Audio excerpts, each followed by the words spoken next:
Next on Rugby Wrap-Up's MLR Weekly, NOLA Gold head coach Danny Lee, John Fitzpatrick of Rugby Morning with fantasy rugby tips, and Bryan Ray of America's Rugby News with everything else. Rugby Wrap-Up's MLR Weekly brought to you by Sheehy Auto Stores. It's easy at Sheehy, the Pig and Whistle, New York City, the world's best rugby pub, and Lean and Limber, stretching your way to a healthier lifestyle.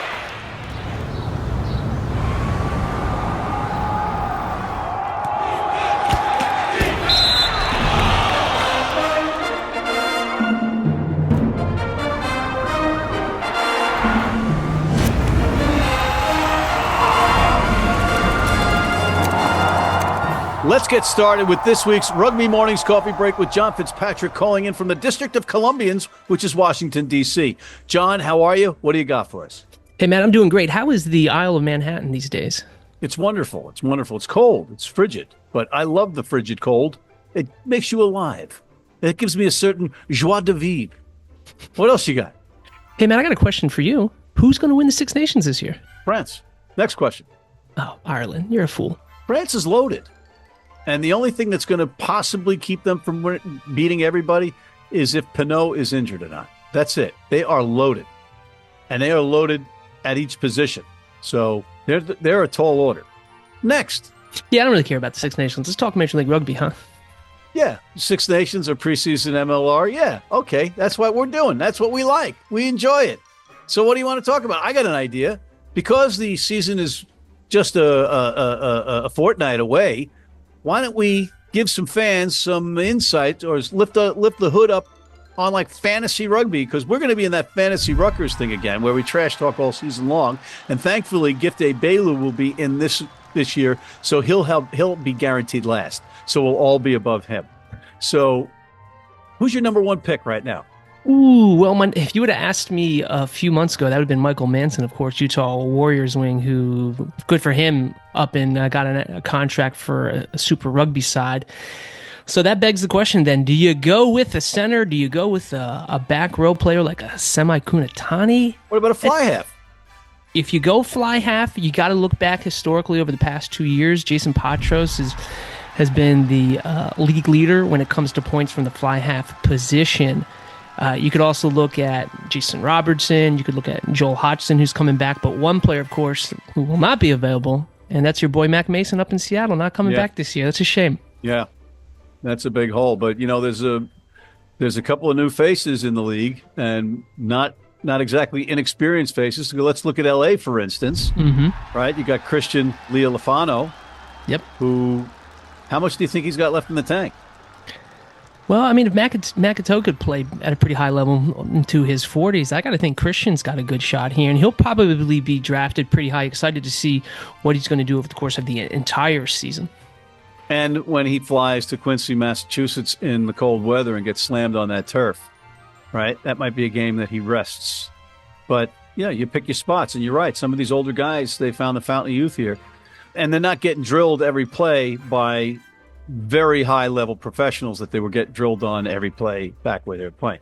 All right, who's your top center in the league? Ooh, see, your centers are probably going to be your backs are going to score the most points.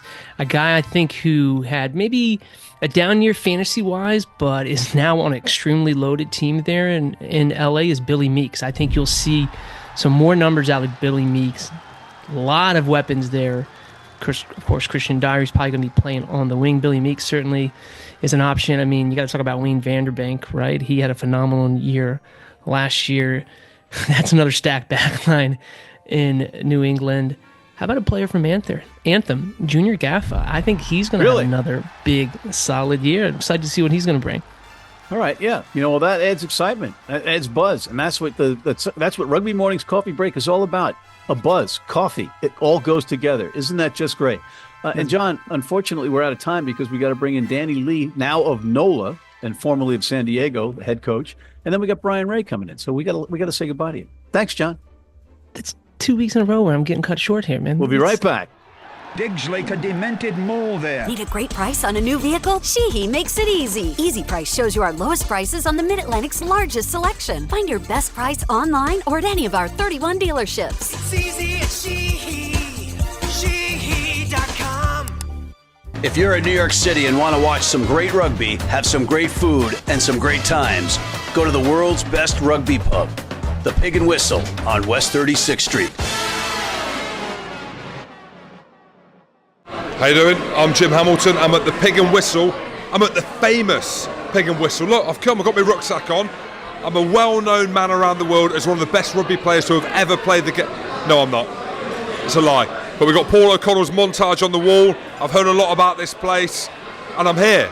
Make sure, though, that you come here, but you also tune in to Rugby Wrap-Up. And we're back with one of our favorite guests on MLR Weekly, head coach of the San Diego. Sorry, what? It's the New Orleans Gold head coach now, no longer the San Diego head coach. Danny Lee, your first season as a skipper of the New Orleans squad. Welcome back to MLR Weekly. Thanks, Matt. It's good to be back. Different colours, obviously, but same ambition. And I appreciate your sense of humor with my ridiculous attempt at humor there. I'm glad I'm not playing for you because I'd be doing push-ups or something constantly. Anyway, Danny, since you're now with the Gold, you are in select company in MLR history as one of 3 coaches to have coached a different franchise in the league. Can you name the other 2? Sam Harris and Chris Latham. Oh, wait a minute. There might be 4.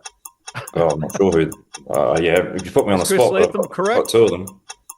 Hold on. Well, Chris Latham was with Seattle, and now he's with Chicago. Okay. Yep, that's correct. Name one more. I'm not sure off the top of my head. Just think local. Nolan Nate Osborne. Oh, He coached Old Glory. yep, you got There me. you go. There you go. Anyway, select company in the MLR history. And you got me at my own question. I forgot Latham. Yeah, he's Anyway. not me, obviously. The competition's going into its 8th year, so there probably hasn't been a whole lot of room for move. But yeah, I'm excited about the change and looking forward to the season. Well, you go from one warm weather climate to another one. And we were talking off camera. You got there in August, right? And you experienced that heat, but you also got to experience something pretty cool recently. Yeah, I mean, arrived in August, straight into the heat, felt like a sauna. And then we hit a hurricane shortly after, came up through Miami there. And we weren't affected too much, which was good, but the threat of it was there, and the locals are telling us to lock on down at home and hit the supermarkets and get the necessary water and things like that ready to lock in. But last week we had a lot of snow, so I think we're out of training for 3 days. I think the first time they've had snow here in New Orleans for about 4 or 5 years. But the amount of snow was incredible. It was probably 1.5 feet.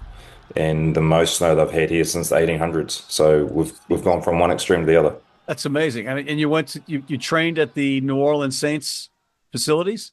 Yeah, I mean the whole city got locked down.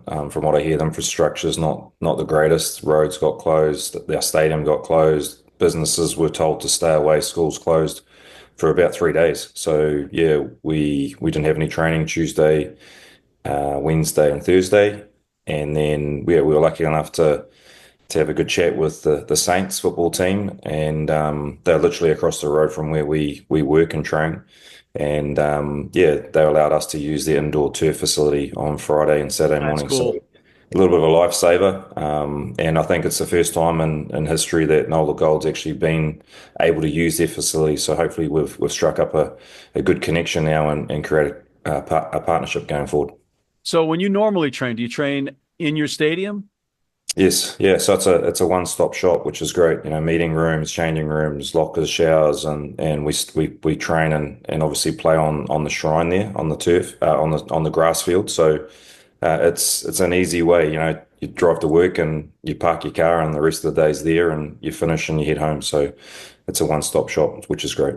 Well, you're in the Eastern Conference now, and that is a decidedly big advantage for you guys to be able to train outside.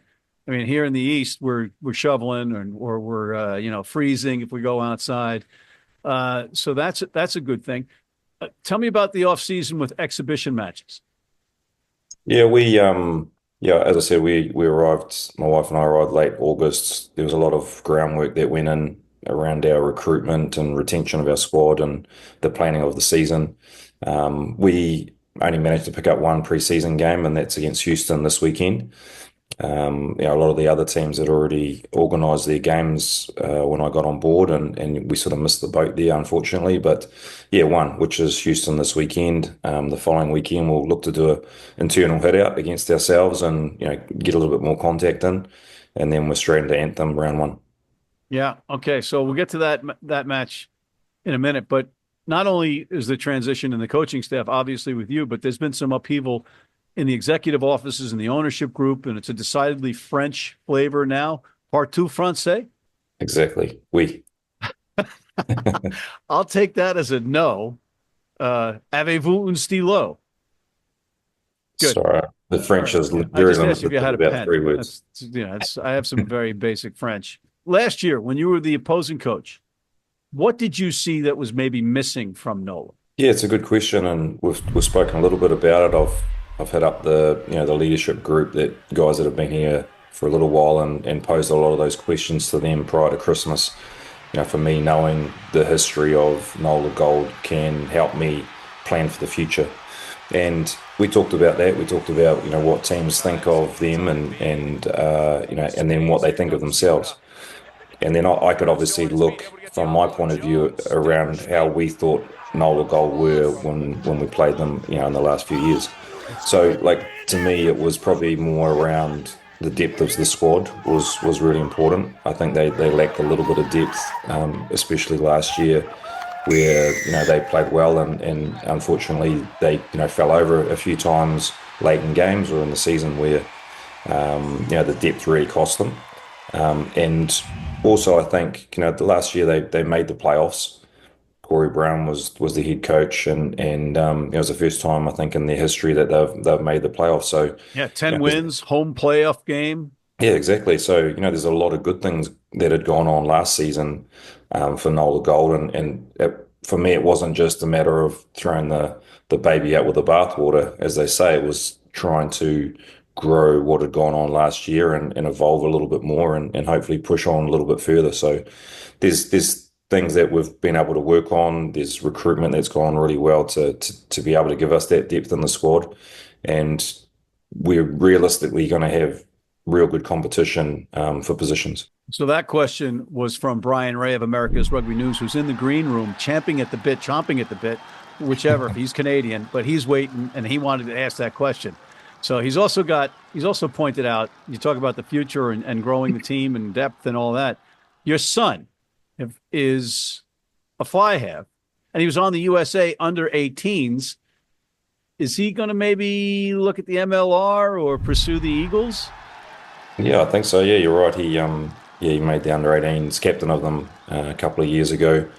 He's currently at Life University up in Marietta, Atlanta. So he's quite close to us in a funny sort of way. It's still a 7-hour drive, which is crazy, but we've done the drive a few times. But yeah, his goal is to continue with his studies and get a good degree, but also try and chase the dream of being a professional rugby player. So he's still got another couple of years after this year. He's still got another couple of years of college to get that degree and continue his growth in the game. But also, as I said, he wants to be a professional rugby player. And if he's in this country and, the opportunities are here, then he's going to definitely put his hand up for it.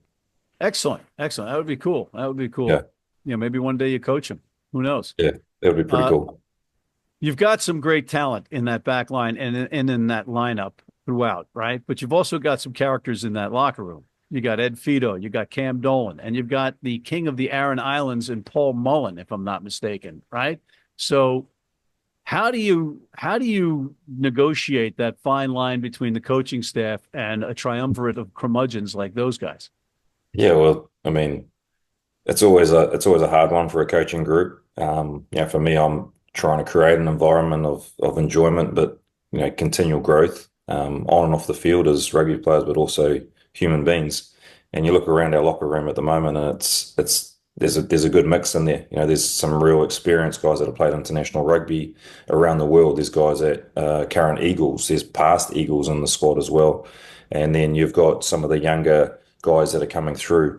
So the locker room dynamics is always fun, and there's always, a little bit of banter here and there between. I can't imagine. It's got to be some serious banter in that locker room. And there's also banter between, the coaches and the players as well. Sure.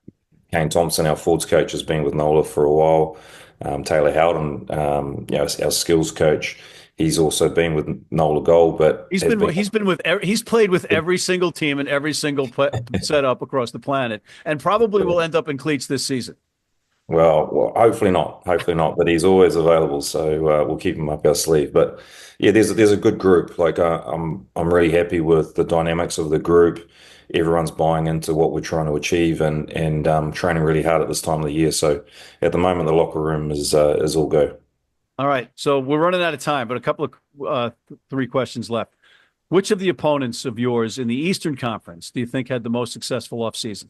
Every team in the competition has recruited well. Like, you see the players that have come out, and coaching groups as well as the players. So I think this year is going to be probably the tightest year of all years so far. But you can't go past New England, who 2 times MLR champions. They've recruited well. You can see them training. Social media these days, it's pretty hard to hide from things. Right. So, we look on those sorts of things and see what's going on. But yeah, they're going to have their hand. You're spying. It's Spygate. Right? Yeah, for sure. They're probably watching our social media as well. But yeah, New England's going to be strong as usual. Miami have gone out and recruited really well, and they're getting stuck into their training. The Eastern Conference is going to be tough. We've obviously got one more team as well than the Western Conference, so it's going to be a little harder on this side, to make those playoffs. But yeah, we'll put ourselves in a good position to be there or thereabouts. All right, and who do you think will be the best in the West? And it's a 5-team Western Conference as opposed to a 6-team Eastern Conference. Yeah, that's strong in themselves. Like all those teams over there are going to put their hand up. LA have recruited, as I said, coaching-wise, they've got a strong coaching group, but they've also gone out and recruited really well. Seattle are probably going to be the biggest team in the comp. If you look at who they've brought in, possibly the biggest team in the world rugby. And I suppose it goes back physically big. Yeah, physically big human beings running around, and I suppose it goes back to their own home ground, a little bit more narrow than the other grounds around the competition. So their tactics will probably be more physical and go through teams a little bit more, but they've also got an exciting backline. So Seattle are going to be that team that will put everyone under pressure, and they're going to be hard to beat. All right. Well, Danny Lee, much appreciated for you coming on. Best of luck in your season opener, and we look forward to talking to you more this season on MLR Weekly. Thanks very much. Look forward to it. All right. We'll be right back with Mr. Bryan Ray, who is champing/chomping at the bit after this. I wouldn't like to be at the bottom of that.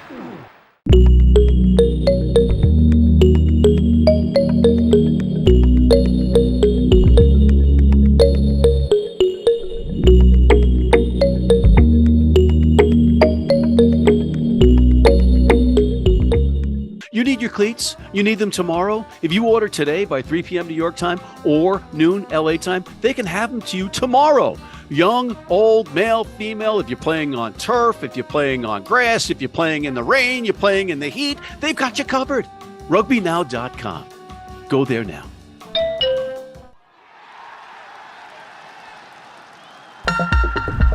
And we're back, and once again, we're welcoming in Mr. Bryan Ray of America's Rugby News /Ray's Rugby. Bryan, welcome. How are you? Good to be here.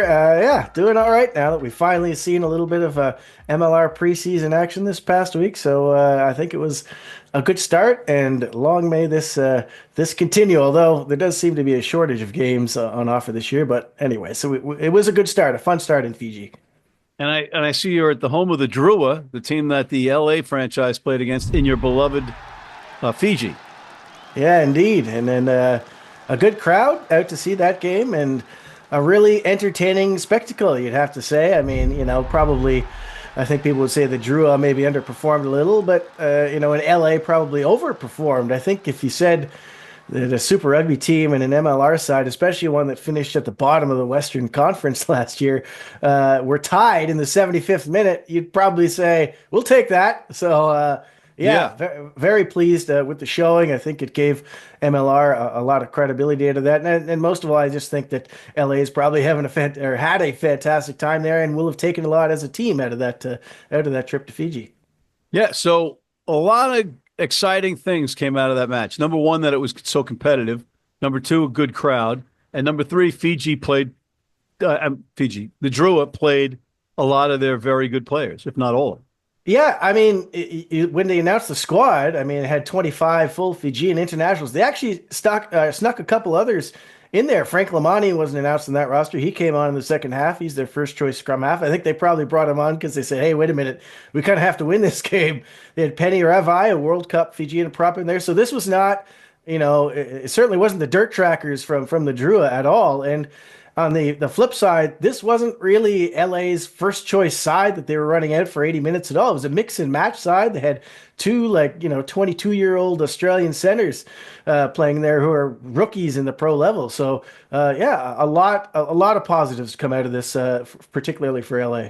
I only comprehended like 2/3 of what you just said after you said dirt trackers, because my mind immediately raced to that being a great name for an MLR team. The dirt trackers. Come on. No? Anyone here? Anyone listening? Anybody? Because it's about marketing, right? And the league it's all about marketing. You want to comment on the marketing? Well, probably not. I think they've heard enough of my comments on the market. Maybe you got to be happy that that up. The LA Dirt Trackers? the Dirt Trackers, man. But a couple of things you were whining about, and some of the things have been solved. Like the Anthem put out their roster, right? Yeah, they did.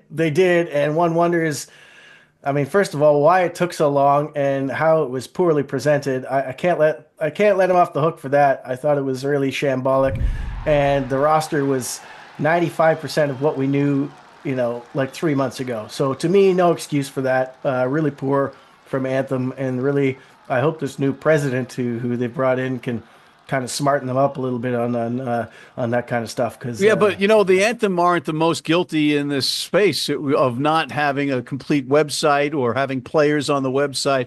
It's unfortunately a number of teams. Yeah, it is. When you're looking at MLR, pages now, when there's, no roster or last year's roster, there's no excuse for that, guys. We're in, year 8. You've got to start acting like a professional team. And, we'll be harping on this, I guess, until they finally fix it. But they certainly haven't done that yet. And all we're trying to do is cover the team. We're trying to cover the league. We're trying to get word out. And it is mind-numbing. It's mind-numbing. But let's shift gears a little bit, okay? LA franchise flies all the way to Fiji, has a good experience, and comes back. You got to like the fact that the ownership group spent the money to fly the team over to Fiji and back. Yeah, and I think there was probably a little bit of money from the Australian government, a little bit of geopolitics going on there as well, but it doesn't matter. They went there. So, they went alleged. there. They got it. Yeah, alleged maybe, but whatever. They took the opportunity that they had, and then they went over, and they, obviously with the situation in LA, it wasn't great there. They were helping the community, probably weren't getting a whole lot of training done, so that kind of took them out of that concern. They do have a season coming up they got to focus on, so probably the right decision, and well, yeah, you have to say a great decision the way everything turned out, and now they'll look forward to San Diego this weekend. So another good hit out for them heading into this season. A rebuilt side. We saw a glimpse of how Steve Hoyles wants to play. So I think things are looking good for LA right now. This is one exhibition game, and you got one coming up against San Diego, right, for LA? What about the other teams? How many are playing exhibition games? Yeah, some of them are choosing not. Old Glory isn't playing any, as far as I know. They certainly haven't announced it. And they didn't play any last year either. That to me is concerning. I guess there's some trepidation. They don't want to risk injuries or anything like that. There's also obviously a cost involved. It does cost. It's not free to travel to places and whatnot. So, that's their decision. We've seen it before. Arrows and certainly New York back in the day, didn't always have a lot of preseason hitouts. They always kind of managed an indoor scrimmage or something. But Buffalo, baby, I was at that one. Yeah. We smoke your Arrows' asses. We just kind of seeing a trend that I don't know about that. we're just kind of seeing a trend of, less preseason games being played, which is a little disappointing. Unfortunately, the Rugby Canada Selects game that Seattle was supposed to play was canceled. I believe that was a Rugby Canada decision. They'll be playing the local Seattle RFC team. But, this weekend we've got Chicago against Anthem. We've got NOLA against Houston, San Diego and LA. And then we'll get the Free Jacks are heading to Miami next weekend, a couple other games on the go. So the next couple of weekends we'll see a few more teams in action, but not all of them. And I kind of see that as a missed marketing opportunity. I thought the LA thing was really good. If we had like one feature preseason game that's broadcast 3 weeks heading into the season, I think that would do a lot of good to build hype heading into it. Around the league, anything catch your eye?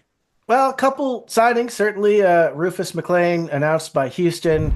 He'll be Eagles eligible soon. Of course, he does have a kind of a past that, anyone can Google and look it up. It's up to you what you want to think about it. But he's been signed. He's going to play. So, and I think I would expect, to be honest, to see him in the Eagles squad when it is announced, an Eagles training squad right away, because, regardless of what you think of his past and so on, he is a good rugby player. So, that's the decision. They're just going to have to weigh that. So it's not for me to judge or decide where he is now in his life. But, it was an interesting signing anyways. And, it is interesting to see that eligibility thing. He's not the only one. Ezekiel Lindenmuth, the Sabercats loosehead prop, also going to be Eagles eligible this year. He played for Samoa.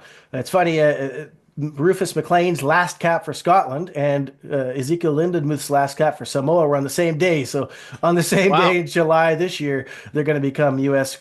Qualified. So that's an interesting little bit of trivia. But, certainly it looks like, Scott Lawrence and co. are pulling out all the stops to try and get as many of the top players who are eligible for the USA in line for these upcoming qualifiers. Final thoughts. Yeah, some interesting news out of Canada. We're kind of dry for, high Canada dry rugby up here. We're starving a little bit, but announcement out of the Atlantic Privateers. They're reviving this kind of coast-to-coast cup thing. Well, I mean, I don't know if revive is the right word. It's been kind of ongoing. Resuscitate?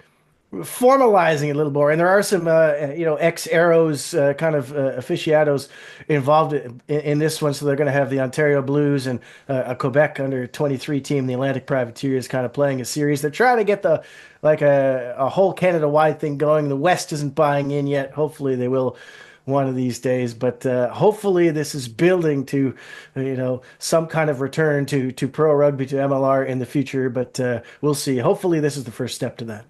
All right. Well, Bryan, once again, always a pleasure. You're very informative. You know your stuff, but we're out of time. So on that note, I want to thank Mr. Bryan Ray of America's Rugby News, Mr. John Fitzpatrick of Rugby Morning, Mr. Danny Lee of the NOLA Gold, and thank you for tuning in. Please check out our other programs, including the critically acclaimed The Rugby Odds. Don't miss it. Hit that subscribe button on YouTube, sign up for our weekly newsletter, tell your friends about us, and please join our American Red Cross blood donor team. Hey.